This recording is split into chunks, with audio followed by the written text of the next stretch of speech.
Hello everybody, welcome back to my channel. My name is Christian and today we are here talking about the second album from metalcore, R&B, fucking weird genre, you can't name the genre, band Issues. It's their album Headspace, an album that I've been highly anticipating for a couple of years now, ever since they released their first album, the self-titled release. I've been a fan of Issues ever since I first heard them. In 2014, Jesus Christ. In 2014, when they released their self-titled, I didn't pick it up the week it came out. I had never heard of them before, and I had just heard everybody raving about this album. And so I picked it up and listened to it on the way to a show that I was playing with one of my old bands, and I was blown away with the originality and experimentation on the album, and I instantly became hooked. They became the top band in the new wave of bands coming through now. They became the only band I listened to for a very, very long time. I went back and checked out the Black Diamonds EP, and then they released Diamond Dreams, which is the acoustic EP. I checked out Hooligans, I checked out everything they've ever done, and I couldn't fault them on a single thing. And so when I heard that they were getting into the studio so quickly afterwards, I was hugely excited. This album was meant to come out last year, and they decided to push it back a bit, write some more songs. And apparently this album nearly broke this band up, which would have been horrible. It would have been incredible if they'd done it. Just come in, bam, here's an album, it's perfect, and now we're going to go away.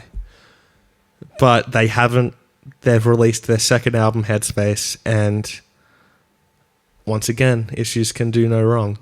This album is incredible. Jeez, it's just so good, and once again inventive in different ways to the self-titled album. This one goes in more progressive directions.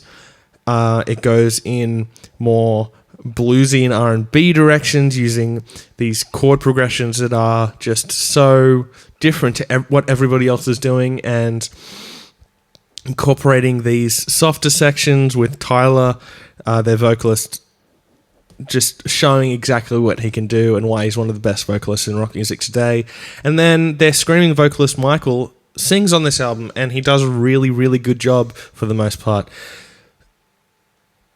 This album begins explosively. The Realist is fire. It is a brilliant opener to an album. It actually took me a couple of listens to get into The Realist when they released it a couple months ago. It kind of threw me, purely because, I mean, I've been following Issues on Twitter for a while, so I knew that this album was going to be different, but I don't know why it threw me. It just did. And so it took me a couple of listens, and then I got it. And so Realist is a brilliant song, and then it goes straight into Home Soon, which starts out really smooth and chilled out with this great groove to it, and yet the song is also so brutal and so aggressive. The contrast between having Tyler singing these R&B hooks, these pop hooks that are really, really catchy and really smooth and chill, then Michael coming in with his screaming and as well as his harsher version of clean vocals. It's a really good contrast of sound, and really differentiates Issues from a lot of bands. And that is the key word with Issues, is different. Nobody in this planet will ever sound like Issues. There's going to be so many bands that try and copycat and all this kind of stuff, and I feel like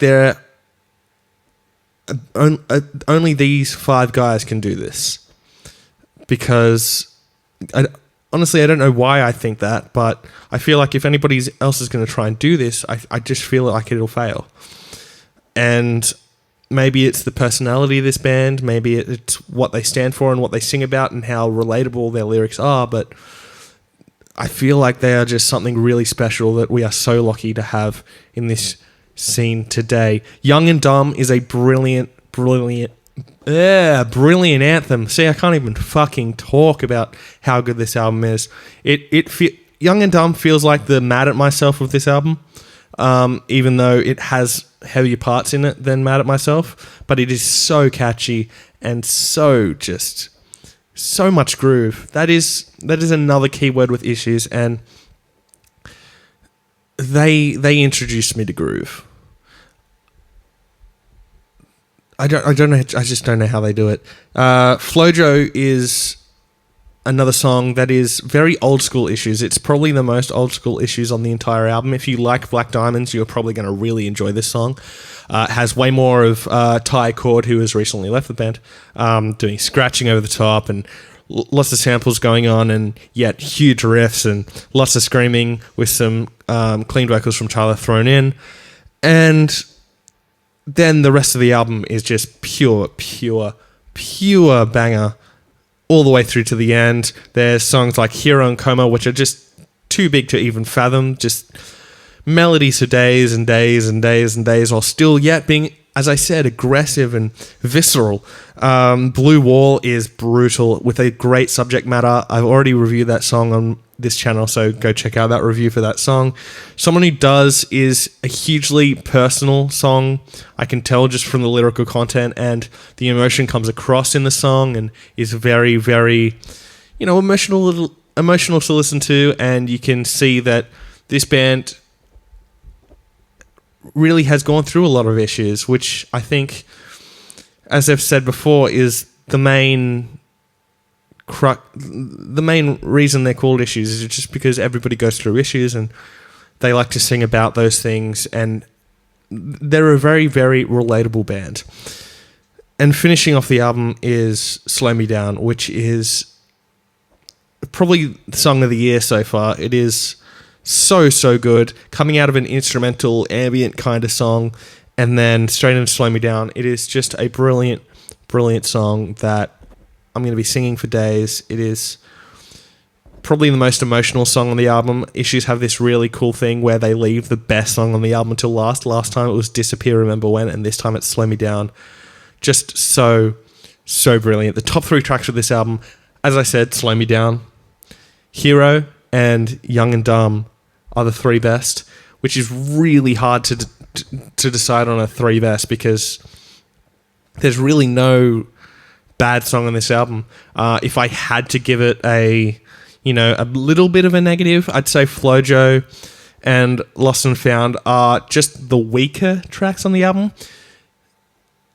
And honestly, I feel like that's a compliment to the album, because they aren't bad songs. They are really, really good songs. They just aren't to that 12 out of 10 standard as every other song is. So they'd probably be, they're 9 out of 10 songs instead of being 12 out of 10 songs. Like, they're really, really good songs that you'll listen to and be like, oh, why did you say they are weak points? They're not weak points. So I'm going to give this album a 4.75 out of 5. I love this album. Issues can do no wrong. Just another brilliant album from a brilliant band who are doing something original and creative in a genre that is stuck in mediocrity and being hugely generic. So having a band like this in the scene at this point in time is so great. Having them releasing an album every 2 years, I will drink that in and listen to that for the rest of my life if I can. Thank you so much for watching my video today. I really hope you enjoyed it. Please hit subscribe down below, and I'll see you next time. Fresh Currents.